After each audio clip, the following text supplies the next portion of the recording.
o'clock, we are following some breaking news out of Toledo. Officers are on the scene of a shooting. Let's take a live look right now at that area. This is happening on Kingsbury and Parakeet off of West Sylvania in the Five Points neighborhood. Toledo police confirming that an adult man has been shot. Police say he was sent to the hospital. And at this point, which you can see from this live photo, there were numerous shell casings that were found in the area. This was on Kingsbury and on Parakeet. We're told the shooting happened outside of a home. At this hour, there is no update on the man's condition, but as you can see from these live pictures, this is still an active police investigation. Once again, one person has been shot near Kingsbury Avenue in Toledo. The circumstances leading up to the violence still unclear. Of course, we will continue to follow this story. For the latest updates on this breaking news, you can download the 13 Action News app. It's a free download in your phone's app store. I'm just glad the dogs are where they need to be, safe and sound, and he is where he needs to be. Well, neighbors of a Washington Township man charged with animal cruelty are now speaking out tonight. Just days after dozens of dogs were rescued, those living nearby say they've reported their concerns multiple times for years. 13 Action News reporter Matt Mergen is live with that new information tonight. Matt?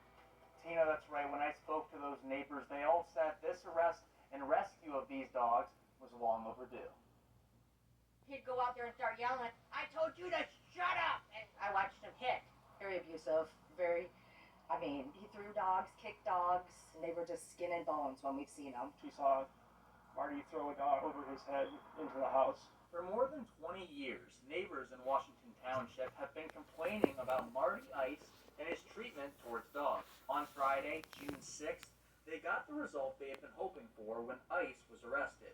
The Henry County dog warden and sheriff's deputies went to the home and removed 80 dogs. All the dogs are considered in poor health after living in unsanitary conditions. 6 puppies were also found dead at the house. Ice is charged with cruelty to companion animals, which is a 5th-degree felony. Other charges are pending as well. I'm really, really ecstatic that he finally is going to get what he deserves. The dogs got the help they need, and justice hopefully will be served for the dogs. Ice claims to be a breeder. He has a profile set up on AKC Marketplace. The profile states he is, quote, very selective in the dogs I breed in quality, health, and temperament. The sheriff's office investigation paints a different picture. Dogs were found in poor health, stacked in cages, and with viruses such as parvo. 80 dogs have since been moved to the Henry County Humane Society and other rescue groups. Neighbors are left questioning why it took so long to get these dogs the help they need. It's been going on for 25 years. That's a long time. And he's been reported since, I'd say, the spring that he moved in. You probably can go back and look up the records. He was reported within that first spring that he lived there. We did some digging. According to the Napoleon Municipal Court, a person with the same name has dozens of dog violations dating back to 1998. With Ice now arrested in an investigation of the death, neighbors are hoping this will be the end of the alleged animal cruelty. Everybody can relax. It was so quiet last night. I'm just glad that this finally is over, and people can still might get back to hopefully a normal life around here. With the investigation still ongoing, this is a developing story. We will keep you updated as the situation continues to unfold on our website at 13abc.com. Tina? All right, Matt, thanks so much. From there, of course, it is evening. We are starting a new work week here in just a matter of hours. And let's go check in with First Alert meteorologist Derek Wood. He's tracking what we can expect as we head into Monday. Derek? Tina, tomorrow we're going to start the week off with some mostly dry weather, but there is the chance about sunrise and sunset to start and end of the day for a brief shower or two. Even late this evening, we were watching very closely a line of thunderstorms coming across northern Indiana. Thankfully, they have really weakened. It is falling apart as expected. Once the sun went down, we lost that daytime heating, and the air over our region is very stable right now. That is sort of a barrier. It's keeping us safe and preventing any severe weather from developing tonight.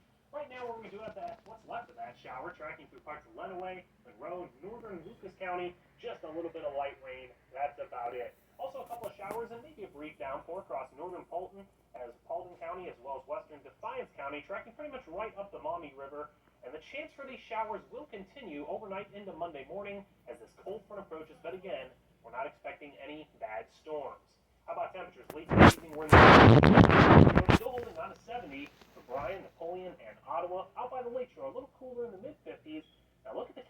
background, you can still see that haze. The wildfire smoke does persist. It'll be hanging with us tonight. Air quality all day long has been unhealthy for some, but those southwest winds should kick up tomorrow, and that may help clear some of that smoke out, and hopefully we'll see some improvement as we get into the first day of the new week. Here's your forecast overnight into Monday. Temperatures drop into the low 60s, and then we'll reach the upper 70s during the afternoon. Notice the shower chances overnight into early Monday morning, but we should see more sunshine during the afternoon. Rest of the week, temperatures will be on the rise, and we've got more storms coming up in your 10-day forecast. All right, thanks so much, Derek. From there, a woman is dead after a crash in Putnam County. That's according to the State Highway Patrol. State troopers say it happened just before noon in Pleasant Township. Troopers say a 43-year-old woman from Ottawa was heading north on State Route 65 near Road M when she crossed the center line and hit a car that was traveling south in the other lane. The troopers tell us the driver of this southbound vehicle was 74-year-old Nancy Gherkin from Holgate, and she was pronounced dead at the scene. But we're told the driver that hit Gherkin, as well as a 13-year-old passenger in Gherkin's car, were taken to the hospital with non-life-threatening injuries. Well, an early morning hit and run in Toledo sent one man to the hospital. Toledo police say this all started